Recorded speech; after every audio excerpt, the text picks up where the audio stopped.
What is up, everybody? Jjohnson, Athens Ford. Today we're in a 2017 Ford Focus RS, another one of the highly anticipated vehicles brought to you by the Ford Performance team. So these are coming straight out of Germany. If you don't know the backstory behind them, they were not allowed basically for a lot of years here in the US, but now they're being produced in Germany and being sold worldwide. So I know a lot of people were really excited when they heard that the RS was gonna be available to the United States. So again, this one is a 2017 model. We saw its debut back in 2016. There were a few 16 models that were out. This one is a 17, so it's the RS2 package. The RS2 package is basically gonna be fully loaded, every single option that you can get. The Recaro seats, heated seats up front, Brembo brakes, the moonroof, heated steering wheel. I mean, this car has just about every single option that you would want in a performance vehicle like this. So performance-wise, it's got 350 horsepower, which is best in class for the hatchback, and also 350 pound-feet of torque. So it's a very peppy car. A lot of the folks that are moving into them are vehicle enthusiasts, or a lot of guys that have owned Focus STs, which I own as my daily. I drive a 13 model, are transitioning now into the RS. So drive-wise so far, to me, my ST has a Ford Performance tune on it, so it gives me kind of that same comfortable feeling, of a decent amount of power out of the turbo 4-cylinder, and you know exactly how hard you can push it without anything happening, and you know the exact power that you're going to get out of it. So to me, drive-wise so far, it's going to feel like a ST. So if any of you are watching this and you've never driven the RS, it's going to feel like an ST with maybe a stage 2, stage 3 feel to it, with a tune, upgraded intercooler, better exhaust on it, but it's definitely not underpowered for any reason.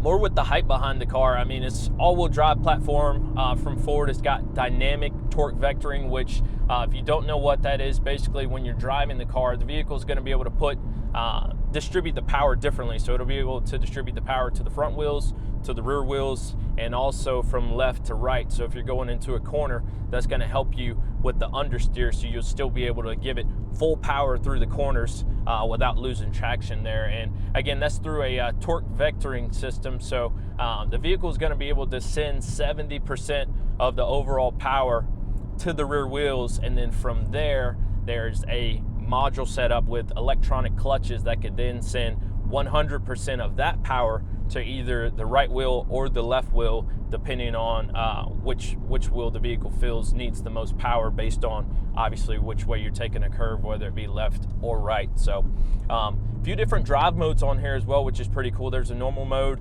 We're in sport mode right now. Gives it a little bit better handling. You can probably hear the sound of it coming through. Get a little exhaust crackle there.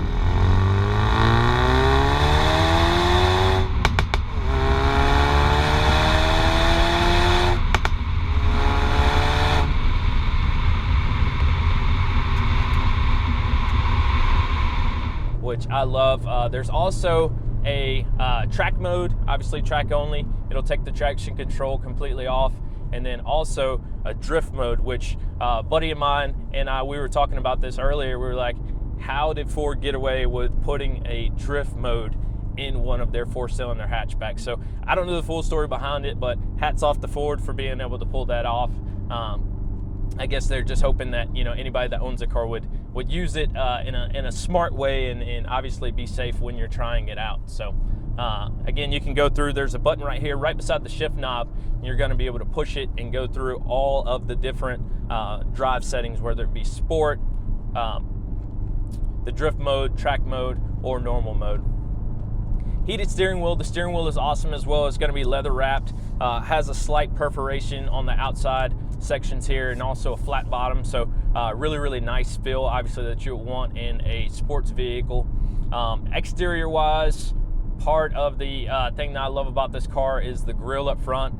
There's a lot of different downforce capable exterior modifications that were done, from the front grille to the rear diffuser, and also the pretty cool spoiler that's on the back. So it's going to allow you to really grip the road and almost give you zero lift in the car.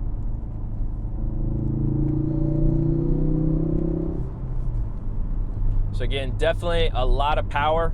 I'm actually very impressed driving it. I ordered one for the store a few months ago. It was a white one, and I was on the fence the whole time after it arrived. It was a 2016 model. It was a white RS2, exactly how I want it. And it got there, and I was like, do I get it, or do I let somebody else enjoy it? Do I get it? Do I let somebody else enjoy it? I ended up letting somebody else enjoy that one, so it is sold to someone out of state, but obviously we can always get plenty more. Again, I'm pretty impressed by it so far. The brakes feel great as well. Those are Brimbos, which you could probably see from the outside there. Blue painted calipers. Lots and lots of cool stuff. Seats are hugging me very well. These are Recaro seats. I believe I mentioned that already, and similar to the ST, you know, you can get Recaro seats in that one as well, in the ST2 and the ST3. Some of the other cool features that transition over from the ST world were the HID headlights up front, Recaro seats. That has the upgraded Sony system, which any of you that own an ST, you may be familiar with that system there. We've got Sync 3 this year, which is nice. It's one of the newest technology platforms that Ford has come out with, so everything is integrated, built in. Works just like a smartphone. You can actually pair, you know, your phone to it, whether you have a Samsung or Apple product, and use some really nice tech features there. Built-in navigation, push button start.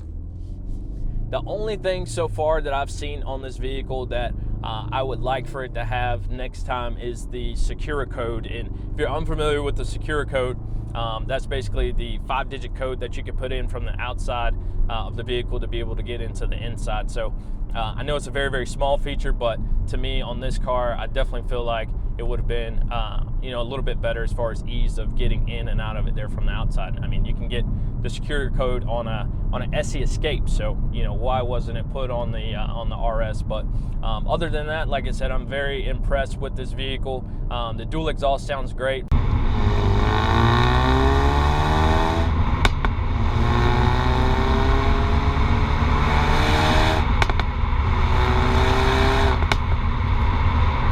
Really good sound. Like I said, you can get a few crackles there from the exhaust, nice few pops, depending on which mode that you're in. I think it does it a little bit more in the sport mode than the normal mode. So overall, very impressed. If you're interested in this vehicle, definitely give me a shout. As always, you can email me, jjohnson@athensford.com. Reach out to me there. I reply back to my emails personally. You can also connect with me on different platforms. I'm on Facebook a lot, and just first name on there, Jameson Johnson. You can search me pretty easy, and also Jameson Johnson at Athens Ford. So thank you for joining. Be sure to give me a thumbs up for the like. If you haven't subscribed already, be sure to go ahead and subscribe. We're going to bring you videos very often, and most of them are performance vehicle driven. So if you like your performance cars and also the Ford line, definitely go ahead and give me a thumbs up and subscribe. So thanks again for watching. I'll see you on the next review. Have a good day.